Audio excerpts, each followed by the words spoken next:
বিশাল বিশাল মূর্তিগুলোর সামনে দাঁড়িয়ে চোখের পানি ছাড়ে পড়ে, जो तो मिटाना चाहे जीवन का तृष्णा सुबह शाम बोल बंदे कृष्ण कृष्ण कृष्ण। আছে না নাই? উনার এটাও মাথায় ধরে না, কারণ উনি দেখলেন কিছুক্ষণ আগে এগুলোর মাটি কাদা দিয়ে মূর্তি বানাইছে ওরা, এরপরে ডিজাইন করে এগুলোর সামনে ওম নমো পড়ে। এইটা ওর খোদা হয় কেমনে? যারা বানাইলো এরাই না মূর্তির খোদা। কথা বলেন, বুঝে শুনে উত্তর করেন। কাদার মাটি দিয়ে আমি মিজানুর রহমান আজহারি একটা মূর্তি বানালাম, মূর্তি বানিয়ে এটা আগুনে পুড়ে শক্ত বানালাম, এরপর আমি নিজ হাতে রং তুলি দিয়ে ডিজাইন করলাম, এরপরে এটার আমি বসালাম। বলেন তো আমি এটার স্রষ্টা না এটা আমার স্রষ্টা? এটার বানাইছে কে? মিজানুর রহমান আজহারি এই মূর্তির স্রষ্টা। চিল্লা এখন ঠিক কিনা? তো যেটারে আমি বানালাম এটার আবার ওম নমো ভগবতী হবে? মাথায় ধরে না, ওনার মাথায় ধরে না। উনি চিন্তা গবেষণা অনুসন্ধানের মধ্য দিয়ে সত্যের সন্ধান পেয়েছেন। মহাসত্য এমনি পান নাই। উনি দেখতেন আশেপাশে চলে মাছের পূজা, আমরা আজান দেখি, মসজিদ দেখি, তাফসির মাহফিল দেখি, উনি দেখেছেন মাছের পূজা। উনি বাইরে দেখেছেন গাছের পূজা, উনি বাজারে দেখেছেন গরুর পূজা, উনি এলাকায় দেখেছেন মূর্তির পূজা। কিন্তু একটা তো ওনার মন বসে না। উনি দেখেন লোকজন আগুনের পূজা করে, সে পূজা করে, আবার পূজা শেষ আগুনের মধ্যে পানি ঢেলে দিলে আগুন নিভে যায়। মাথায় ধরে না, কি আমার খোদা কই গেল হঠাৎ করে? এতক্ষণ তো ছিল। ধরে নিলাম ফর এক্সাম্পল আগুনটাই আমার খোদা, এতক্ষণ তো আগুন রে নম নম করতো, তো পানি দেওয়ার পরে আমার খোদা গেল। প্রশ্ন আছে না নাই? দেখেন কিভাবে ইন্টেলেক্ট, রেশনাল, সৃজনশীলতার বুদ্ধিমত্তাকে তিনি কাজে লাগিয়েছেন। খেয়াল কর, আমরা চিন্তা না করে সিলে কান নিচে শুনে দৌড়। আছে না নাই? যাচাই করারও প্রয়োজন বোধ করি না, ভেরিফাই করার প্রয়োজন বোধ করি না। এটা মহামারীর আকার ধারণ করেছে আমাদের সমাজে। সমাজটা শেষ। সাইয়েদনা ইব্রাহিম ভাবলেন আগুন আমার রব হয় কি করে? এটাতে পানি ঢাললে এটা গেল কই? তিনি বললেন না, আগুন আমার খোদা হতে পারে না। এরপরে দেখলেন সবাই গাছের পূজা করে। কিসের পূজা? ঘরে যখন লাকড়ি দরকার, গাছ নামক খোদারে কোপাইয়া সাজ করে ফেলে। কথা বুঝে নাই মনে হয়? যারা গাছের পূজা করে, যখন লাকড়ি দরকার, কাঠের দরকার, তখন খোদারে কি করে? কোপায়, কোপায়া সাইজ। খোদারে কোপায়, এটা কেমন খোদা? এরপর দেখলেন কিছু লোক গরুর পূজা করে। কিসের পূজা? দেশেও আছে না নাই? তাদেরকে কটাক্ষ করছে না, সব ধর্মের প্রতি শ্রদ্ধা রেখেই বলছে। ভাবেন, রিথিঙ্ক করেন, পুনরায় ভাবেন। তো তিনি দেখতে পেলেন গরুর পূজা করে, আবার যখন জুতা বানানো দরকার, গরু জবাই করে গরুর চামড়া দিয়া জুতা বানায় পড়ে। আছে না নাই? আমাদের হিন্দু ভাইরা তো চামড়ার জুতা, গরুর চামড়ার জুতা পরে না, না? হ্যাঁ, আছে না নাই? তো এইটারে খোদা মানে কি করে? খোদার গায়ের চামড়া দিয়ে জুতা, কত বড় বেয়াদব! চিন্তা করছেন? খোদার গায়ের চামড়া দিয়ে ওই বেয়াদবটা পায়ে জুতা পড়াই। মাথায় ধরে? একটাও সাইয়েদনা ইব্রাহিমের মাথায় ধরে। দিন গড়িয়ে রাত আসে, সাইয়েদনা ইব্রাহিম আকাশের দিকে তাকায়, তাকিয়ে দেখে ধ্রুব তারা। কি তারা? সবাই দেখে ধ্রুব তারারে পূজা করে। এবার নিজের সাথে কথোপকথন কি করলেন? এই কোরআন সাক্ষী। ফালাম্মা জান্না আলাইহিল লাইলু রাআ কাওকাবান ক্বালা হাযা রাব্বি ফালাম্মা আফালা ক্বালা ইন্নী লা উহিব্বুল আফিলিন। সুবহানাল্লাহ পড়েন। দেখেন নিজের সাথে নিজের বোঝাপড়া। রাত্রিবেলায় যখন ধ্রুব তারা দেখলেন, সবাই পূজা করে, এবার মনে মনে কথা কয়। এমনি কথা কয়। এই যে শুরু করছিলাম একটু আগে, বললাম না যে মনে মনে কথা আছে না নাই? মনে মনে কথা কয়, কিরে এটা তো সুন্দর, এটাই মনে আমার খোদা। কিছুক্ষণ পর যখন দেখে তারা নাই, কয় না এটা খোদা না, এটা হুদা। এটা কি? খোদাই কি আমার ছেড়ে চলে গেলে চলবে? আমি অসুস্থ হইলে আমার দেখবে কে? অসুস্থ হইলে আমার সুস্থ করবে কে? বিপদে পড়লে আমাকে উদ্ধার করতে হবে কে?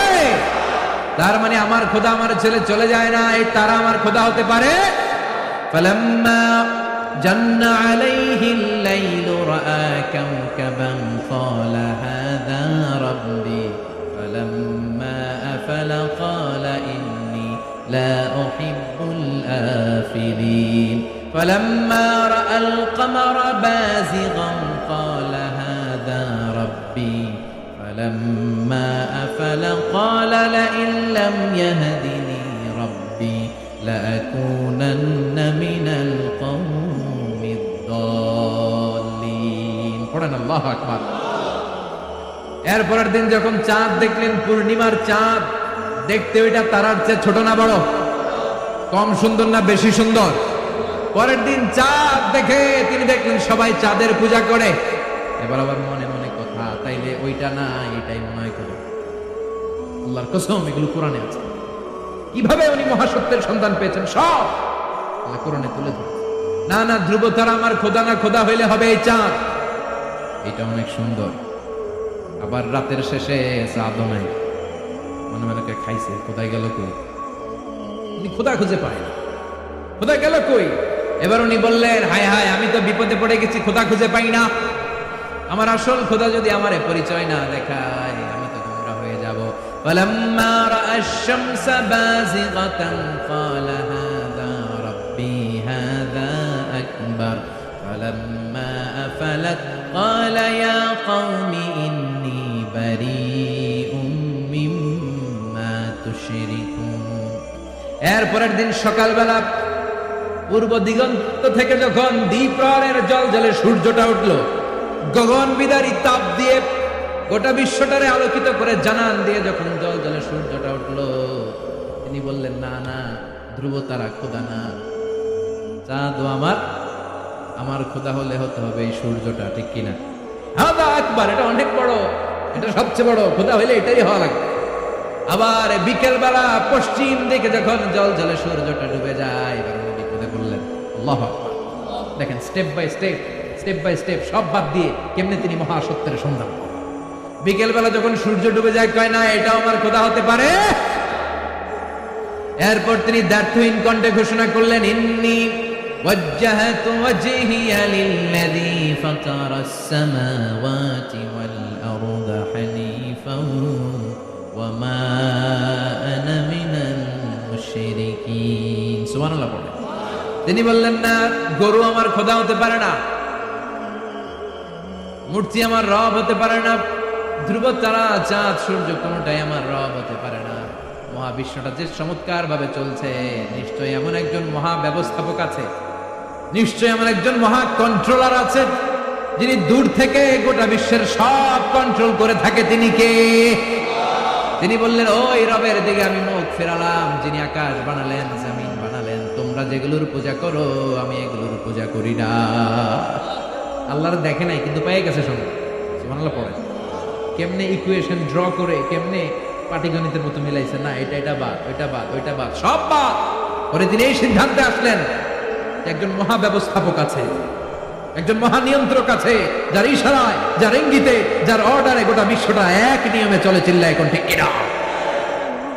স্টেপ বাই স্টেপ যেতে তিনি নিজের সাথে বোঝাপড়া করতে নিজের সাথে কথা বলতে আল্লাহর সন্ধান পেলেন।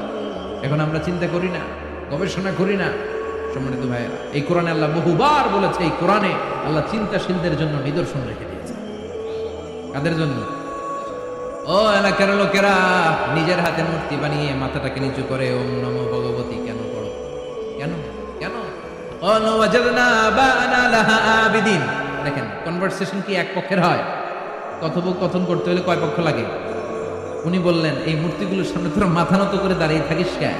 তারা বললো, ওয়াজাদনা আবাআনা লাহা আবিদিন, আমরা আমাদের বাপ দাদাদেরকে দেখছি এরকম করতে, এজন্য আমরাও করি। সাইয়েদনা ইব্রাহিম বললেন, লাকাদ কুনতুম আনতুম ওয়া আবাউকুম ফি দালালিন মুবিন। তোরাও শেষ, তোদের বাপ দাদারাও শেষ, তোদের বাপ দাদারাও গোল্লায়, তোরাও গোল্লায়। চিল্লাই কোন ঠিক কিনা? এই কনভারসেশন। এরপরে বাৎসরিক পূজা অনুষ্ঠানের দিন আসে। কিছুদিন আগে একটা হয়েছে না, সরস্বতী। এটা বোধহয় হিন্দু ভাইদের বিদ্যার দেবী। এটা এক একজনের কাছে এক একটা জিনিস নিয়ে যাওয়া লাগে। আমরা সব জিনিস চাই একজনের কাছে, তিনি কে? এটা কঠিন না সহজ? বিদ্যার জন্য ওই মন্দিরে, সৌন্দর্যের জন্য এই মন্দিরে, খাদ্যের জন্য দুর্গার কাছে, ঝামেলা না? আমরা সব কিছুর জন্য একজনের কাছে যাই, তিনি কে?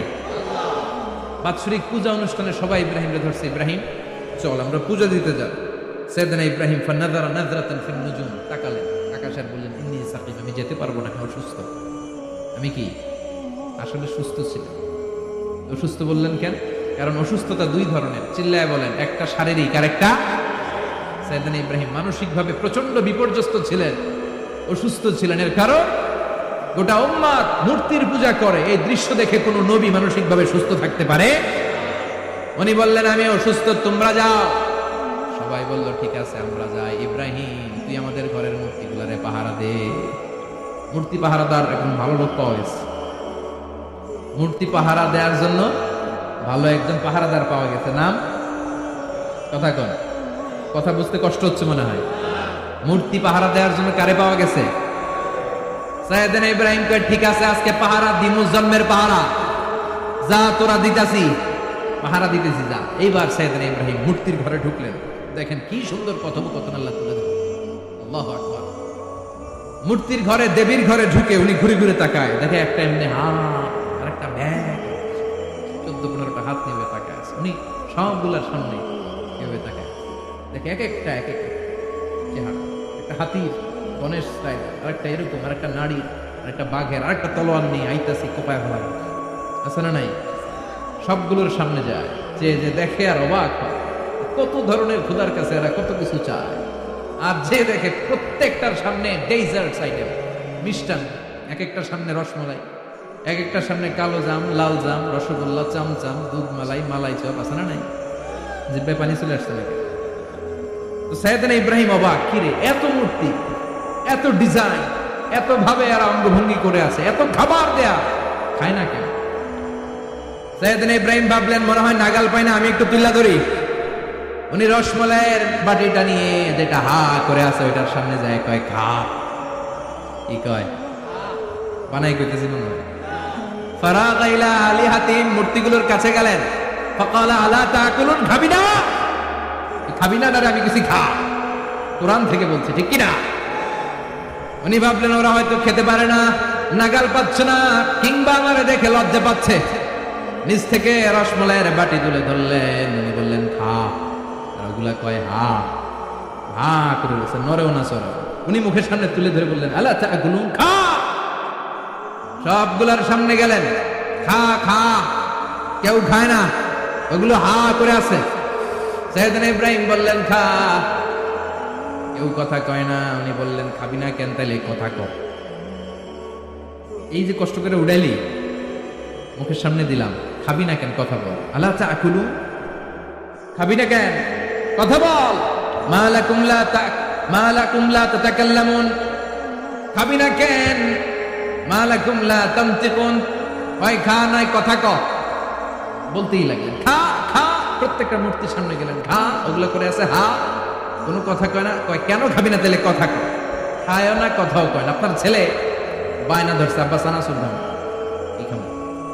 চানাচুর কিনে দিলেন, এই নে চানাচুর। এখন চানাচুর খায় না। কিরে বাপ খাবি না কেন? কথাও কয় না। খায়ও না, কথাও কয় না। এখন বাকি আছে কোনটা? কথা কর। ফারাগা আলাইহিম দারবাম বিল ইয়ামিন, ডান হাতে কোপানো শুরু করলেন। ইচ্ছা মতো ঘুষি কিল মারতে মারতে মূর্তিগুলার সাইজ। ফারাগা আলাইহিম দারবাম বিল ইয়ামিন, এক একটা নবীর হাতে জান্নাতি শক্তি দিয়েছে কে? খা নাইলে কথা ক। খায় না, কথাও কয় না, বাকি আছে মাইর মারতে শুরু করলেন। মারতে মারতে সব শেষ। তারপরে খুঁজে পেলেন একটা কুড়াল। কি পেলেন? কুড়াল দিয়ে মারতে আরো সুবিধা। খালি এটা এভাবে মারে, ওইভাবে মারে। মারতে মারতে যতগুলো মূর্তি ছিল সবগুলো মেরে বড় মূর্তিটার গায়ে মারতে যাবে ইন দ্য মিনটেন্স না, এটারে মারো। ফাজআলাহুম জুদাদান, সবগুলারে টুকরা টুকরা। ইল্লা কাবীর আল্লাহুম, বড়টা ছাড়া ওইটারে রেখে দিলেন। আর বুদ্ধি করে কুড়ালটারে বড়টার কাঁধে ঝুলাইয়া দিলে, বড় মূর্তিটার কাঁধের মধ্যে ঝুলাই দিলেন। ঘটনাটা সুন্দর হয়েছে না? এখন কেমন যেন মনে হয় এটা কুপাইয়া দাঁড়া রয়েছে বাবার বেটার মতো। বড় পূজার শেষ, পূজার দিনক্ষণ শেষ। বিকেলবেলা পূজা মণ্ডপ থেকে সব এসে দেখে সর্বনাশ। পাহারাদার ইব্রাহিম কই, আনতা ফাআলতা হাযা বিআলিহাতিনা ইয়া ইব্রাহিম। ইব্রাহিম সর্বনাশ কে করছে? তুই করছিস নি? কাইনো বড়টাই করছে, ওইটারে জিজ্ঞেস করো। বাল ফাআলাহু কাবীরুহুম হাযা ফাসআলুহুম ইন কানু ইয়ানতিকুন। কোরআন থেকে বলছে, আমি করি নাই। ওই দেখ কুড়ালটা কার কান্দে? বড়টার কান্দে, ওইটারে জিগা। সবাইকে খাইছে। সবাই বলে ইব্রাহিম তুমি কি জানো না এগুলো কথা বলে না? সাইয়েদনা ইব্রাহিম বলে যে এটা কথা কয় না, ওইটার পূজা করস কেন?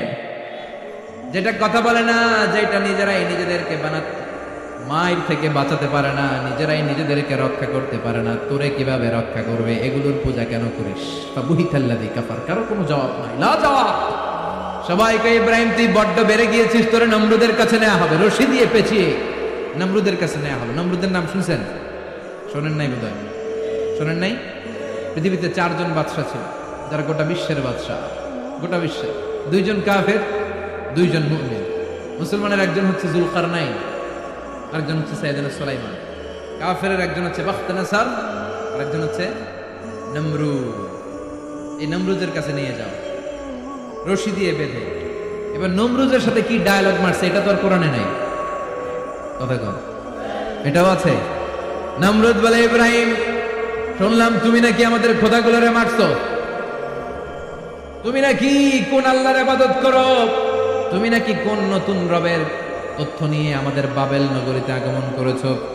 আমি ছাড়া কোনো খোদা আছে বলে তো আমি শুনি নাই, এই বাবেল নগরীতে আমি ছাড়া কোন খোদা আছে আজকে নতুন শুনলাম। কে তোমার খোদা, কি তার পাওয়া? এবার ডায়ালগ মারা শুরু করলেন সাইয়েদনা ইব্রাহিম। সাইয়েদনা ইব্রাহিম বললেন, রব্বি আল্লাযী ইউহয়ী ওয়া ইউমীত, আমার রব এমন রব যিনি জীবন দেয় আবার মরণও দেয়। প্রথমটারে দিলাম মরণ, পরেরটারে দিলাম জীবন। তোমার রব যে যেরকম করে জীবন দেয় আর মৃত্যু দেয়, আমিও জীবন দেই, আমিও মৃত্যু দেই। চিল্লায় পড়েন নাউযুবিল্লাহ। সাইয়েদনা ইব্রাহিম বিপদে পড়ে গেলেন, তাই তো আসলেই তো প্রথম লোকটারে মৃত্যু দিল, দেয় নাই? কথা কন, ছুরি মেরে রক্ত বের করে ওরে মৃত্যু দেয় নাই। পরের লোকটারও একইভাবে মৃত্যু দিতে যে সেখান থেকে বাঁচিয়ে জীবন দিল। ভেজাল আছে না নাই? এবার সাইয়েদনা ইব্রাহিম বলে, ফাইন্নাল্লাহা ইয়াতি বিশ-শামসি মিনাল মাশরিকি ফাআতি বিহা মিনাল মাগরিবি ফাবুহিতাল্লাযী কাফার। সাইয়েদনা ইব্রাহিম বললেন, বুঝলাম তুমি আমার আল্লাহর মতো জীবন দাও, বুঝলাম তুমি আমার আল্লাহর মতো মরণ দাও, কিন্তু নমরুদ খেয়াল করে শোনো, আমার আল্লাহ প্রতিদিন সকাল বেলায় পূব আকাশ থেকে জল জলে সূর্যটা উঠায়। তোমার যদি এরকম কোনো ক্ষমতা থাকে, তুমি আগামীকাল সকাল থেকে পূর্ব দিক থেকে সূর্য না উঠিয়ে পশ্চিম দিক থেকে সূর্যটা উঠাও। ফাবুহিতাল্লাযী কাফার। এবার ধরা গেছে, এবার জায়গার মধ্যে ধরা, একেবারে স্টপ, লা জবাব। নমরুদের মুখে কোনো জবাব নাই। এবার নমরুদের মেজাজ নরম নাকি গরম? কথা কন। গরম মেজাজ নিয়ে কয়, হাররিকু, এটারে আগুনে জ্বালা, এটারে আগুনে ফেল। নমরুদ বুঝে না এই যে আগুনের মালিক কে। বিশাল আগুনের কুণ্ডলি পাকিয়ে সাইয়েদনা ইব্রাহিমকে আগুনের মধ্যে ফেলে দেয়া হলো। হাতের মধ্যে রশি, পায়ের মধ্যে রশি, সারা দেহের মধ্যে রশি পেঁচিয়ে আগুনের কুণ্ডলিতে ফেলে দেয়া হলো। মুহূর্তের মধ্যে আগুনের প্রজ্বলন শক্তি ওই রশিগুলোকে জ্বালিয়ে পুড়িয়ে সারখার করে দেয়, কিন্তু সাইয়েদনা ইব্রাহিমের দেহের একটা পশমও জ্বালায় না। যে রশি দিয়ে টাইট করে বাঁধছে, ওনার দেহের সাথে লাগানো টাচ করা রশি, ওই রশি জ্বলে যায়, কিন্তু সাইয়েদনা ইব্রাহিমের পশম জ্বলে না। চিল্লায় পড়েন আল্লাহু আকবার। আজও যদি তোমাদের মাঝে কেউ ইব্রাহিমের মতো ঈমান আনিতে পারো, অগ্নিকেও পুষ্প বলে পরিণত করিতে পারো, ঠিক কিনা? মুসার মতো ঈমান হলে রাস্তা হবে সাগর জলে, ইউসুফের মতো ঈমান হলে একে একে দরজা খুলে। সাইয়েদনা ইব্রাহিমের মতো ঈমান যদি আজ থাকে বিদ্যমান, নিকুণ্ডে দেখতে পাবে খুবসুরতে ফুলবাগান, ঠিক কিনা? ওই ঈমানটা দরকার। ওই ঈমান যদি ঈমানের মতো হয়, আগুনের কুণ্ডলকে ফুলবাগান বানিয়ে দিবে কে? সাইয়েদনা ইব্রাহিম বসে রইলেন। নমরুদ কয়, আরো আগুন জ্বালা, এলাকার বড় বড় গাছগুলো, তক্তাগুলো কেটে আগুনের কুণ্ডলিতে ফেল। তক্তা লাকড়িগুলো আগুনের কুণ্ডলিতে ফেলা মাত্র দাউ দাউ করে লাকড়িগুলোকে, তক্তাগুলোকে আগুন জ্বালিয়ে দেয়, কিন্তু সাইয়েদনা ইব্রাহিমকে জ্বালায় না। সুবহানাল্লাহ। আগুনের মালিক কে? ওই আল্লাহ আজও আসরা নাই। তিনি আগুনরে অর্ডার করলেন, সৃষ্টির শুরু থেকে তোকে একটা ধর্ম দিয়েছি, সব জ্বালিয়ে দেয়া, পুড়িয়ে দেয়া, আজকে কয়েকদিনের জন্য তোর ধর্মটাকে আমি স্টপ করে দিলাম। চিল্লায় পড়েন আল্লাহু আকবার। কুল্লা ইয়া নারু কুনি বারদান ওয়া সালামান আলা ইব্রাহিম। আল্লাহ বললেন, আগুন খবরদার, আমার ইব্রাহিমের গায়ের যেন পশম না পড়ে যায়, কারণ ইব্রাহিমের সন্তান হবে ইসমাইল, আর ওই ইসমাইলের বংশে আমি পাঠাবো আখিরি জামানার পয়গাম্বার। ইব্রাহিমের জন্য কিছু না হয়, কোন বারদা, ঠান্ডা হয়ে যা, কি হয়ে যা, কিন্তু এত বেশি ঠান্ডা হবি না যাতে ইব্রাহিমের সর্দি না লেগে যায়। সুবহানাল্লাহ। কোন আগুন বলে আপনি বললেন কোন বারদা, ঠান্ডা হ, আবার কোন এত ঠান্ডা হবি না যাতে সর্দি না লাগে, কেমন ঠান্ডা হবো? আল্লাহ বললেন সালামান আলা ইব্রাহিম, সালাম হয়ে যা, শান্তির গুলবাগিচা হয়ে যা, এয়ার কন্ডিশন নাতিশীতোষ্ণ হয়ে যা। চিল্লায় পড়েন আল্লাহু আকবার। 40 দিন ছিলেন এই আগুনের কুণ্ডলিতে, কিচ্ছু হয় না। সুবহানাল্লাহ পড়বেন না? শেষ জীবনে উনি ওনার নাতিপুতিদের সাথে গল্পের সময় বলতেন যে আমার জীবনে সবচেয়ে আরামদায়ক সময় কাটিয়েছি আমি ইব্রাহিমের আগুনের, নমরুদের আগুনের কুণ্ডলির ভেতরে থেকে। চিল্লায় এখন সুবহানাল্লাহ। তার মানে পুরো আগুনের কুণ্ডলির গুলবাগিচা বানিয়ে দিয়েছে কে? ওনার জীবনের শ্রেষ্ঠ সময় নাকি এটা, সবচেয়ে আরামসে নাকি কাটিয়েছে এই আগুনের কুণ্ডলির ভেতরে। চিল্লায় পড়েন আল্লাহু আকবার।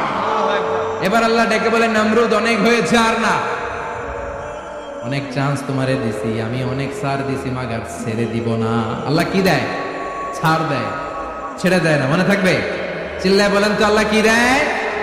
কি দেয় না? নমরুদরে এতক্ষণ ধরে কি দিছে, কিন্তু কি আল্লাহ ছেড়ে দিবে? কথা বলেন। আল্লাহ বলে তোরে মারতে আমার কামান লাগবে না, গোলা লাগবে না, ফেরেশতা লাগবে না, তলোয়ার লাগবে না, নমরুদ তোরে মারবো আমি ল্যাংড়া মশা দিয়া।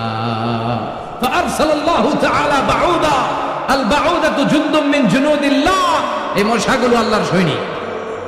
কথা কন, এই মাছিগুলো আল্লাহর সৈনিক, এই সাপ আর ব্যাঙগুলো আল্লাহর সৈনিক, এই বাতাস আল্লাহর সৈনিক, এই মাটি আল্লাহর সৈনিক। মাটি যদি কাঁপাকাঁপি শুরু করে বসে থাকা যাবে? কথা কন। ভূমিকম্প হইলে সব দৌড়াদৌড়ি আছে না নাই? আগুন লাগলে দুর্ঘটনা আছে না নাই? বাতাস যদি 70 থেকে 80 কিলোমিটার বেগে ছুটে আসে, দুর্ঘটনা আছে না নাই? ফারসালাল্লাহু বাউদা, আল্লাহ একটা ল্যাংড়া মশা পাঠালেন। এই ল্যাংড়া মশা নাকের ভিতর দিয়ে ঢুকে মস্তিষ্কের মাঝখানে যে কামড়াতে শুরু করেছে। মশার কামড় খাইছেন না আপনারা? শীতকালে যখন আমরা কম্বল মোড়া দিয়ে ঘুমাই, কানের সামনে যখন পন পন শুরু করে কেমন লাগে? কি বিরক্তি লাগে না? আবার ঝেড়ে টেরে আবার শুয়ে, আবার পন পন, পন পনের আওয়াজই আমাদের সহ্য হয় না। ওই মশা নাকি দিয়ে ঢুকে দিয়ে কামড়া, ওই বেড়ার কেমন লাগে? কথা কন। নাকের ভিতর দিয়ে মশা ঢুকে ভিতরে কুটকুট কুটকুট করে কামড় মারে। এই কামড় খাইয়া নমরুদ এবার নাচানাচি শুরু করছে। I M A disco dancer. Or dance দেখে সবাই হাসে, একেবারে I M A disco dancer. Or dance দেখে সবাই অবাক। ঘটনা কি? খোদাই লাফাইকে এতদিন ধরে সবাই নমরুদের পূজা করতো আর বলতো নমরুদ সবচেয়ে বড় খোদা, নমরুদ সবচেয়ে। এখন খোদা কি করে? ড্যান্স দেয়। চিল্লা এখন কি দেয়? এবার নমরুদ বাঁচার জন্য মাথার মধ্যে আঘাত করে, কিন্তু মশা বের হয় না। চিল্লায় আওয়াজ করে উত্তরে বলেন মশা ঢুকছে কার অর্ডারে? এই মশা বেরোবেও কার অর্ডারে? মাথার মধ্যে আঘাত করে, ঘুষি মারে, কিল মারে, কিন্তু মশা বের হয় না। এবার আশেপাশের যারা আছে খাদেম খুদ্দাম কয় তোরাও ঘুষি মার। খাদেম খুদ্দাম মনে মনে কয় আজীবন অনেক মারছস, আজকে আমরা মারুম। সুযোগ পায়া কিলের উপর কিল আর ঘুষি। আজীবন অনেক কাজ করাইছিস আমাদেরকে দিয়ে, অনেক জুলুম করেছিস, আজকে সুযোগ পাইছে মতো মাইরা লয়। খাদেম খুদ্দাম ওরাও কিল ঘুষি। ঘুষাইতে ঘুষাইতে চেহারার মানচিত্র পাল্টাই দিছে, মাকার মশা বের হয় না। এই মশা ঢুকছে কারা দেশে? কথা কন। এই মশাটা যদি বেরোতে হয় অর্ডার লাগবে একজনের। চিৎকার করে বলেন তিনি কে? নিজেও মারে, বেরোয় না। খাদেম খুদ্দামরা মাথার মধ্যে কিল ঘুষি মারে, বেরোয় না। নমরুদ কয় এবার আমাদের জুতা মার। কি মার? আমরা পুরি প্লাস্টিকের জুতা, বাটার জুতা, অ্যাপেক্সের জুতা, আগে করতো খরমের জুতা। খরমের জুতা বানাই